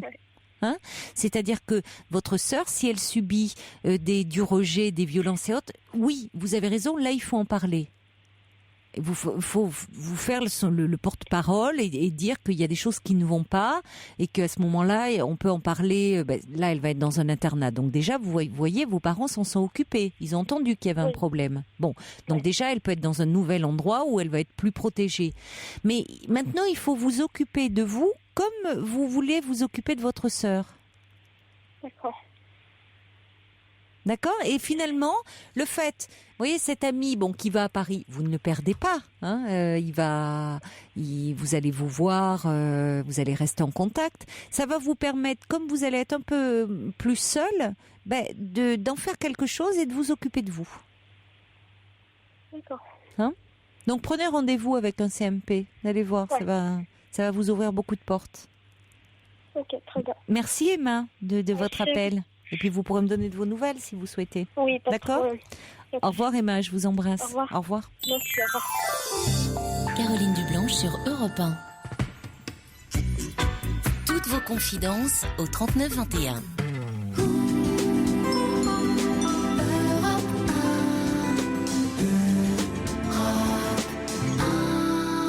Bonsoir Jean-Luc. Bonsoir Caroline. Bonsoir. Je vous appelle parce que ça fait 2 ans et demi que je suis séparé, enfin que je suis divorcé maintenant. Oui. Et j'ai beaucoup de mal à m'en remettre. Voilà, ça m'est arrivé un samedi après-midi, je suis chauffeur routier, moi je suis parti toute la semaine, je suis rentré un samedi après-midi à la maison, il n'y avait plus personne, plus de femmes, plus de meubles, plus d'enfants. Ouh. Ah et oui. voilà, comme si je l'ai eu la veille au téléphone, comme si de rien n'était. Et puis voilà, et depuis, c'est la guerre, c'est la bagarre. Enfin maintenant, je parle même plus du tout, donc ça va plus vite. Et voilà quoi, et j'arrive pas à m'en remettre. Voilà quoi. Oui, c'est ça que vous l'avez eu la veille. Elle ne vous avait rien dit. Non. Vous n'aviez pas senti de malaise particulier dans votre relation? Rien du tout. Rien. Moi, j'ai vécu 9 ans avec elle. 9 ans, j'ai été heureux pendant 9 ans. Alors, pour partir comme ça, c'est quand même partir en catimini, du jour au lendemain. Il y a une volonté quand même de faire mal. Qu'est-ce qui se passe? Parce que vous dites depuis c'est la guerre. Alors comment on peut passer d'une relation où on est comme ça très bien, vous étiez heureux, à se faire la guerre et de la façon dont elle est partie, qui est extrêmement violente? Ben je sais pas justement, j'arrive pas à comprendre. Je lui demande au début quand on se parlait un petit peu, je lui demandais, il m'a dit j'ai rien à te reprocher, je t'aime plus et puis voilà, c'est tout. Mm-hmm. Et voilà, j'ai pas d'autre explication. Oui, mais c'est-à-dire que on peut au moins mettre les formes. Or là, elle est partie. Oui. Elle est partie où? Elle est partie se réfugier dans elle est partie une vingtaine de kilomètres. Hein. Mais parce que quand on fait comme ça les choses sans dire, c'est parfois pour se protéger, parce qu'on craint la réaction de l'autre, voire qu'il nous empêche de partir, ou qu'il soit menaçant. Alors que là, elle part comme ça et elle vous laisse. Vous rentrez, vous trouvez une maison vide. Voilà, tout à fait. La maison, les comptes, enfin tout avait été vidé. Et sans aucune explication, et ça fait 2 ans et demi, et j'ai toujours aucune explication. Et alors, justement, pourquoi si... que vous n'ayez pas d'explication, déjà c'est difficile, mais si elle vous dit qu'elle n'a rien à vous reprocher, que simplement, malheureusement, c'est qu'elle n'a plus d'amour pour vous, ce qui peut arriver, le désamour, mais pourquoi vous faites la guerre alors ? Je sais pas, moi je voudrais bien que tout se passe bien et puis il n'y a pas moyen. Quoi. Vous faites la guerre par rapport à quoi ? On a un enfant en commun, donc au moins pour la petite. Elle a quel âge ? Elle a 9 ans. D'accord. Pour que ça, au moins pour la petite, mais non, il n'y a aucune discussion possible. Voilà, c'est par texto et c'est le minimum et puis voilà quoi. Puis si jamais, j'ai la chance qu'elle me la donne tous les week-ends puisqu'elle travaille les week-ends. Et si jamais j'ai le malheur de contrarier un truc qu'elle me demande de la prendre plus tôt ou plus tard, et elle me dit puisque c'est ça, tu l'auras tous les 15 jours et puis c'est tout. Donc moi, mais attendez Jean-Luc, là, il y a pas. Quand vous dites que vous avez la chance qu'elle vous donne votre fille les week-ends, mais attendez, vous êtes tous les deux parents de cet enfant. Oui, donc elle n'a pas tout pouvoir sur votre enfant. Vous avez également des droits par rapport à votre enfant. Oui, mais le juge a dit un week-end sur 2. Donc moi j'ai la chance de l'avoir tous les week-ends. J'en suis heureux comme tout de l'avoir tous les week-ends. D'accord, c'est pour ça. Oui, parce qu'au départ le juge a parlé d'un week-end sur 2. Voilà, oui, c'était accord à l'amiable ou à défaut un week-end sur 2. Voilà. D'accord, donc elle tient quand même, ça c'est important, ça montre qu'effectivement elle vous reproche rien en tant que père, elle dit que vous avez été un très bon père, elle vous confie votre fille, si ce n'est il faut que vous soyez bien dans les clous, sinon au moindre petit manquement, elle repasse un week-end tous les 15 jours. Voilà. C'est ça. Si jamais je suis pas d'accord avec elle, pour une raison ou pour une autre, elle a besoin plus tôt ou plus tard. Si je suis pas d'accord avec elle, puisque c'est ça, tu l'auras un week-end. Oui, c'est-à-dire le week-end où vous devez normalement, c'est le week-end qu'elle vous accorde entre guillemets. Oui. Il faut vraiment que vous soyez ultra disponible pour elle. Voilà. C'est une faveur qu'elle vous fait. Elle vous le fait sentir comme ça. Elle me fait bien sentir, oui, tout à fait. D'accord. Oui. Puis comme la petite heureuse comme toute venir à la maison, oui. elle voudrait venir habiter avec moi, mais bon, moi avec mon métier c'est pas possible. Oui, puisque la semaine vous êtes sur la route. Voilà, donc moi j'ai demandé au tribunal, mais ils m'ont doucement rigolé au nez, ils m'ont dit que c'était pas possible, et puis voilà quoi. Parce que vous auriez pu aménager j'aurais pu avoir des horaires, on va dire, partir le matin, rentrer le soir. Bon, des horaires qui n'étaient pas trop compatibles non plus, puisque c'est partir à 5-6 heures le matin, rentrer à 7-8 heures le soir, quoi. Et on vous a ri au nez au tribunal ? Ah oui. Puis il faut dire que j'ai pas eu de bol, j'ai pris un mauvais avocat. Enfin voilà, elle avait pris un très bon avocat, parce que son père a beaucoup d'argent, donc avait pris le meilleur avocat de la région. Moi j'ai pris, je me suis retrouvé sur la paille le moins cher et qui m'a très très mal défendu, quoi. Eh oui, ça malheureusement, ça joue quand il n'y a pas. Voilà. C'est pas équitable. C'est sûr que l'avocat fait beaucoup, mais en même temps, parce que c'est assez rare, il faut le dire. Tous les magistrats le disent, que les pères demandent la garde de l'enfant, parce que souvent on dit oui les pères n'ont pas la garde ou très peu, mais souvent les juges disent qu'ils ne les demandent pas. Donc quand ils le demandent, la moindre des choses c'est de l'entendre. Oui, mais là, ils n'ont pas entendu du tout. Ils ont dit... cela dit, ça peut... Vous savez qu'on peut revenir sur un... Ça peut évoluer, voyez, parce que votre petite fille elle-même peut être entendue. Alors, il ne s'agit pas de faire la guerre à votre épouse via votre enfant, ça n'aurait pas de sens, mais c'est pas ce que j'entends chez vous. Mais pourquoi elle est dans une... Qu'est-ce qu'elle... On dirait qu'elle vous fait payer quelque chose ou qu'elle fait... Oui. Mais justement, c'est ce que j'arrive pas à comprendre. Elle est partie seule ou avec quelqu'un Elle est partie avec quelqu'un. Puis depuis, oui. j'ai appris que avant de partir, il y avait déjà beaucoup de monde qui était passé à la maison. Et puis là, elle arrête tous les mois ou tous les 15 jours, elle change de gars. Hein. Ah bon? Ouais. Quand c'est pas, comme m'a dit ma fille, des fois elle rentre avec 2-3 garçons, elle m'enferme dans la chambre et je les entends faire l'amour. Voilà ce que me dit ma fille. Oula, oui, mais ça va pas du tout. Et hein. quand j'en ai parlé au CMPP, moi, personne m'a écouté, quoi. On ne vous a pas écouté. Qui est-ce que vous avez vu au CMPP? Une personne du CMPP, je sais pas si c'est un docteur ou pas, mais j'ai été à plusieurs reprises et voilà, on m'a pas écouté. Moi, tout ce qu'on m'a reproché, c'est que j'avais eu le malheur d'inscrire ma fille sur un compte, ou d'ouvrir un compte Facebook à ma fille pour qu'elle fasse des jeux. Ça, on me l'a reproché, mais on n'a pas voulu écouter. Ça, même ma fille leur a dit, mais on n'a pas voulu écouter. Oui, parce que si votre fille est déjà le fait qu'il y ait autant de changements, parce que bon, votre femme, elle n'est plus dans votre vie, si elle a une vie très libre, ça la regarde. Mais il ne faut pas que votre enfant soit au cœur de tout ça. Et quand elle vous dit qu'elle rentre, c'est des propos d'enfant avec 2-3 hommes, qu'elle les entend faire l'amour, c'est peut être très perturbant pour une enfant. Elle n'a pas à être témoin de choses comme ça. Donc là, on est quand même dans. Moi, l'ayant tous les week-ends, elle pourrait faire ça le week-end quand la petite est pas là, quoi. Oui, non, mais tout à fait. C'est-à-dire que il y a les enfants n'ont pas à être dans l'intimité des parents. Enfin, il faut les protéger de ça. Donc même votre fille, si elle vous en parle, c'est que ça la choque. Il y a quelque chose qui la perturbe.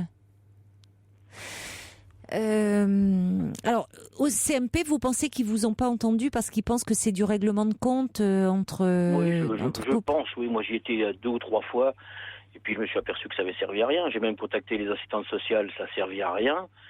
Et voilà, quoi. C'est ça le problème. J'ai l'impression de me battre pour du vent, quoi. Et les assistantes sociales n'ont pas plus entendu que ça Non, pas plus. Pourtant, ma fille leur a signalé qu'elle consommait de la drogue et tout ça, qu'elle se fait des pétards et tout ça, et ça a servi à rien du tout. Mais l'enfant, elle peut pas savoir qu'elle se fait des pétards. Elle a expliqué comment elle faisait, ils ont bien compris ce que c'était, quoi. Voilà. Alors, ce qu'il y a, c'est que malheureusement, dans ces situations de séparation, les spécialistes se disent jusqu'où porter crédit aux propos de l'un ou de l'autre, d'ailleurs, parce qu'on peut se dire ils peuvent se faire une guerre et finalement raconter des choses qui ne sont pas avérées pour nuire à l'autre. Donc c'est toujours très compliqué. Mais pour le coup, on peut au moins à ce moment-là demander une enquête. Quand on n'est pas certain, on demande au moins une enquête sociale.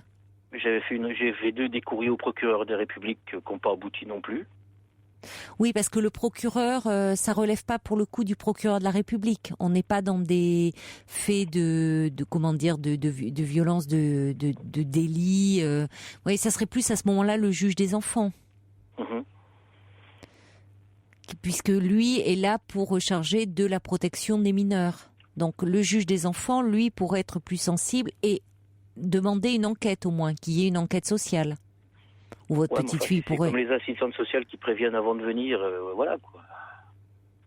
Oui, c'est vrai. On prévient toujours avant de venir. Mais l'enfant peut être entendu, il peut y avoir une expertise psychologique demandée des parents. L'enfant également peut être entendu, vous voyez, on s'appuie, le magistrat pour décider, il faut bien qu'il s'appuie sur l'avis de plusieurs spécialistes, travailleurs sociaux, experts psychiatres, vous voyez, lui pour rendre son rapport, sa décision, il faut bien qu'il s'appuie sur des éléments concrets. Ça ne veut pas dire qu'on ne vous croit pas, mais si vous voulez, c'est une parole contre une autre, donc il faut qu'il puisse l'appuyer, l'étayer avec des éléments. Mais il faut pas baisser les bras là, je pense, parce que ça dépend quelle est votre demande, je sais pas. Ah non, mais moi ma demande, j'attends un peu parce que là j'envisage de changer de travail pour avoir des horaires, on va dire, de bureau. D'accord. Voilà, et donc à ce moment-là, je referai une demande pour récupérer ma fille.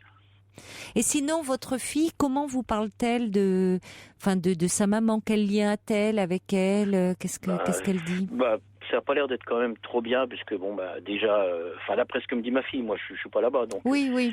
Mais elle s'en occupe pas spécialement bien, ne serait-ce qu'un détail pour Noël, par exemple, elle a même pas eu un cadeau pour Noël, par exemple. Ah bon? Voilà. Donc moi je sais que Elle a eu 0 cadeau pour Noël? Voilà, peut-être que moi j'en fais trop, peut-être que je la pourris gâte un peu trop, je sais pas, mais voilà. Non, mais enfin c'est très particulier quand même. Mais quand vous étiez ensemble, elle ne fêtait pas Noël, votre épouse? Ah si, bien sûr, si. Oui, mais là c'est quand même très particulier. Enfin, un enfant dans le contexte où on est aujourd'hui, si là en plus elle était habituée à avoir des Noëls, se retrouver avec 0 jouet pour. Oui. Voilà, sa demi-sœur a eu des cadeaux et pas elle. Pourquoi? Parce qu'elle a eu un autre enfant avec... Non, elle avait un enfant avant qu'on soit ensemble. Oui, mais alors ça, là, il y a quelque chose qui est très problématique, parce que pour l'enfant, il se sent complètement puni, exclu, il y a un sentiment d'injustice, à juste titre. Ouais. Si la demi-sœur a des cadeaux et pas elle, mais vous pensez qu'elle ferait payer à votre fille le fait que ça soit votre fille et qu'elle règle des comptes aussi avec vous à travers cet enfant? Quand ma fille lui a posé la question, pourquoi j'ai pas eu de cadeau, bon, je vais dire un mot vulgaire, je suis désolé, mais elle a dit parce que toi t'es la fille du connard.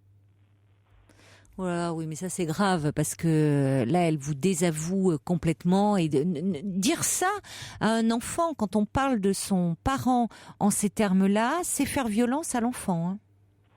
Mais il faudrait que vous soyez bien défendu, hein, Jean-Luc. Votre problème, vous le dites vous-même, c'est-à-dire que vous avez eu un avocat qui malheureusement n'a pas bien défendu vos intérêts, alors qu'elle a pu avoir un avocat très compétent.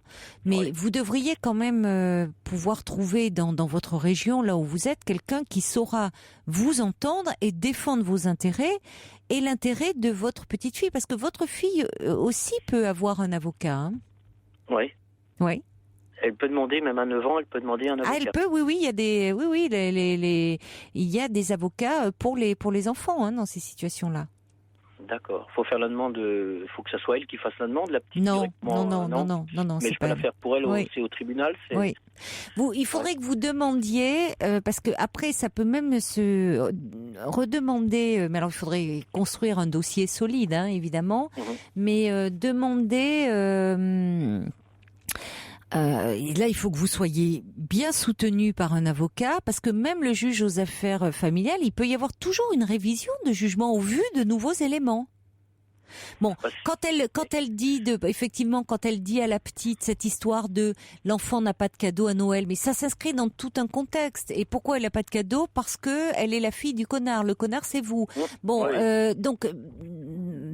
Parler comme ça, en ces termes, d'un parent, c'est faire violence à l'enfant. Parce que l'enfant, si on lui dit que son parent, c'est un moins que rien, lui va se sentir moins que rien. Parce qu'il est enfant de ce parent-là. Bon, donc, plus tout un ensemble de choses, plus ces hommes qu'elle ramène à la maison, où l'enfant, elle est enfermée dans la chambre pendant ce temps. Enfin, il y a plein de choses qui ne vont pas et qui doivent être prises en considération. Oui. Ou alors, vous pouvez aussi demander, pour le coup, là, les coordonnées, on en a beaucoup parlé les derniers temps, mais les coordonnées, enfin, voir avec SOS Papa, hein. Oui. Que vous voyez avec une association qui prenne le relais quand même, là, pour vous. Vous voyez, une association pourrait vous aider, vous donner peut-être des avocats, des avocats spécialisés. Vous pouvez contacter, sospapa.net. Pour vous faire aider, pour voir dans votre région, ils ont certainement des coordonnées, vous dire un petit peu comment agir. Oui. Enfin, le problème, je pense que c'est toujours mon métier qui va coincer quand même. Ça va. C'est pour ça que j'attends un peu pour me. Oui, je comprends. Mais attendre, oui, mais il faut voir quand même que votre petite fille ne soit pas. Enfin, moi, je trouve que, vous voyez, là, il y a des questions qui posent problème. Hein. Ouais, mais j'ai tellement peur que si jamais ça marche pas, qu'elle soit déçue, que je préfère, on va dire, mettre toutes les chances. Non, mais il s'agit pas d'informer votre enfant de tout ça. Vous avez raison de mettre toutes les chances de votre côté, d'avoir des horaires plus adaptés, parce que bien sûr que c'est la chose qui risque de coincer. On va vous dire, bah oui, mais dans les faits, vous ne pouvez pas vous en occuper puisque vous êtes parti sur les routes toute la journée. Pour autant, avec des horaires plus adaptés, vous pouvez dire aussi que vous pouvez aménager votre travail. Ou vous pouvez avoir quelqu'un pour la garder. Enfin, bon, il peut y avoir des aménagements, mais c'est vrai que ça complique les choses. Je suis d'accord avec vous. Et puis il y a un problème parallèle, c'est que moi depuis 2 ans et demi, j'ai plus de vie, quoi. J'arrive pas à m'en remettre. Oui, et c'est là où, si vous voulez, oui, mais c'est là où il y a un tel décalage entre cette union où vous étiez très heureux et le comportement de votre femme, de votre ex-épouse, pardon, qui vous en veut, mais semble-t-il terriblement, moi j'ai du mal à comprendre aussi qu'il y ait un tel décalage. Pourquoi Moi aussi. elle est autant en rage après vous? Vous voyez, j'avoue que là, il y a des éléments qui m'échappent. Ouais. Pourtant, je pense avoir fait tout ce qu'il fallait. Pourquoi elle vous en veut autant?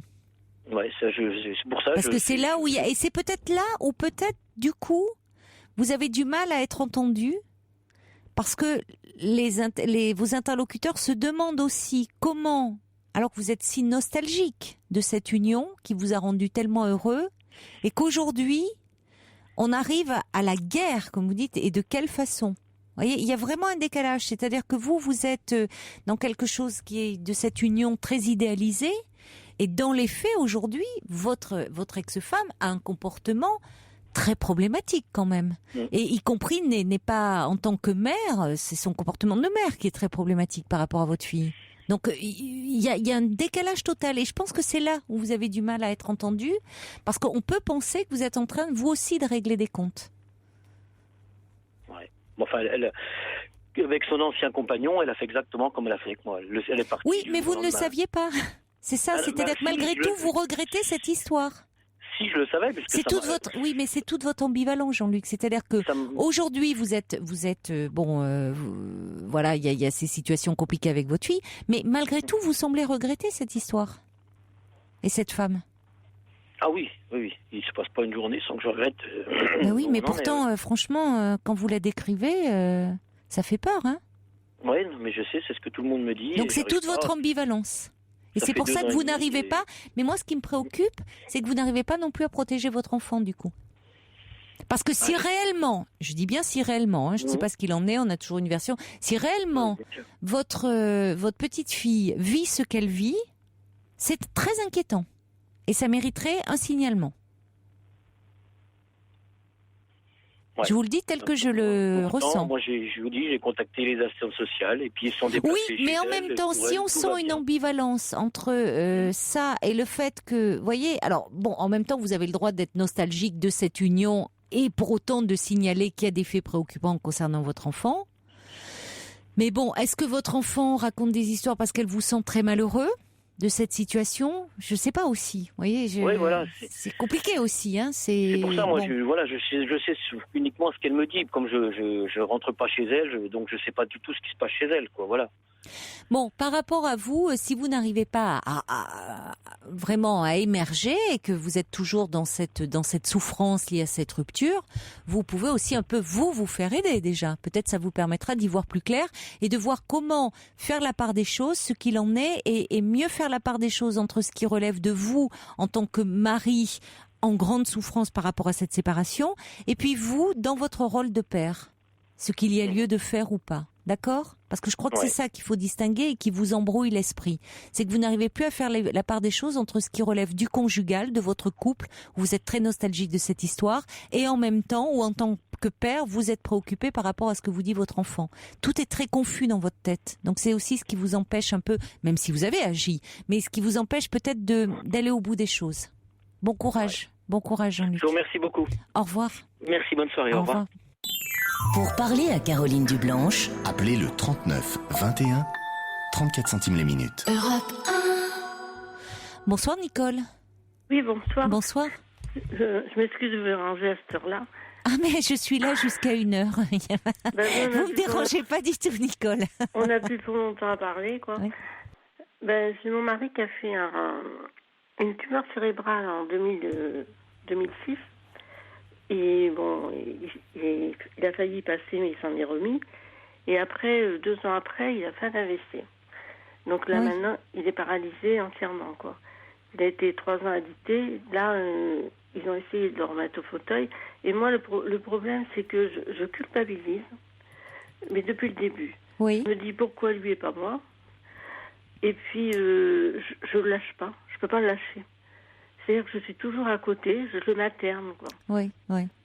Je suis à côté, je sors pas, je vis, j'ai plus de vie, quoi.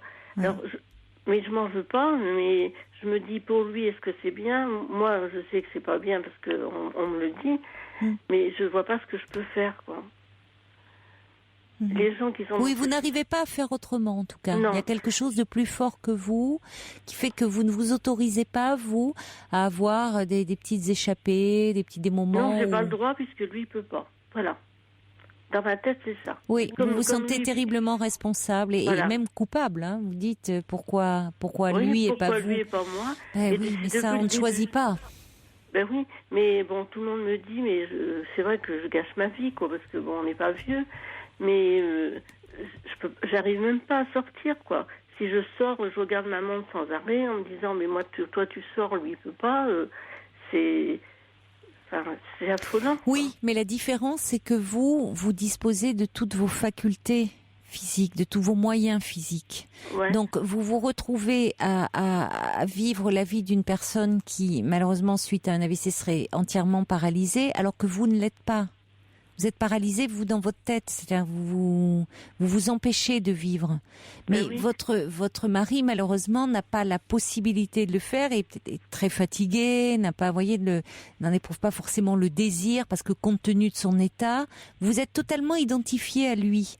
Alors que vous êtes en pleine possession de vos moyens. Ce qui est très culpabilisant, je vous l'accorde. C'est toujours très culpabilisant, ce qui vous fait dire pourquoi lui et pas moi, parce que on a toujours, quand ça survient comme ça aussi brutalement, un sentiment de comment pas se sentir coupable quand soit on peut jouir de son corps, de sa liberté, de ses mouvements, et puis malheureusement l'autre est cloué sur un fauteuil. Voilà. Pour autant d'être auprès de lui, voyez, si vous risquez de vous... Il a besoin aussi que vous lui apportiez peut-être un peu de cette vie du dehors, un peu de... C'est ce que je me demande, est-ce que lui se rend compte? Est-ce que lui, ça le gênerait que je m'échappe, quoi? Est-ce que vous parlez ensemble? Est-ce qu'il peut parler? Un petit peu, mais bon, il parle, mais bon, ça n'a jamais été un gros causeur. Et oui. quand je lui dis, il me dit, bah, tu peux y aller. Mais je me sens coupable, quoi. Même s'il me dit, là, je vois, des fois, je cherche mon petit-fils, j'y vais, mais je suis toujours les yeux rivés sur ma montre.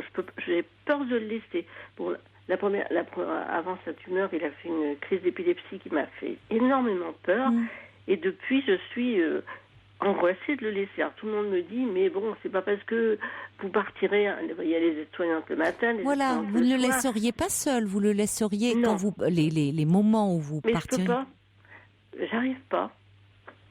Oui, parce que vous êtes déjà très angoissé et puis très coupable. Vous vous sentez coupable, c'est-à-dire de ne pas pouvoir, parce que vous êtes en pleine santé. Ben oui. Et donc, vous vous sentez coupable de ne pas partager tout ce que vous avez, de ne plus pouvoir le partager avec lui. Mais au point d'y sacrifier votre vie. Or, vous savez, c'est jamais bon de se sacrifier. Parce que, à un moment, si vous voulez, vous êtes prise dans quelque chose où vous risquez de vous étioler, de vous déprimer. Or, votre mari, il a aussi besoin que vous puissiez peut-être vous avoir une respiration, et ça pourrait apporter une respiration à votre relation aussi. Bah peut-être, voilà, c'est ça. C'est là que j'arrive pas à faire. Parce que j'ai mon fils, il me dit, mais maman, tu maternes trop. Et depuis le début, c'est vrai, depuis sa tumeur, je l'ai materne. Bon, après, on a été d'hôpitaux en hôpitaux. Mais quand il était en milieu hospitalier, quand je repartais, je repartais sereine. Tandis que là, depuis qu'il... Mais parce que vous vous sentez entièrement responsable. Il est chez vous maintenant. Enfin, il est revenu chez vous. C'est différent là aussi. Bah oui, mais c'est bizarre quand même. Je me dis des fois, mais je suis pas nette, quoi. Non, mais parce que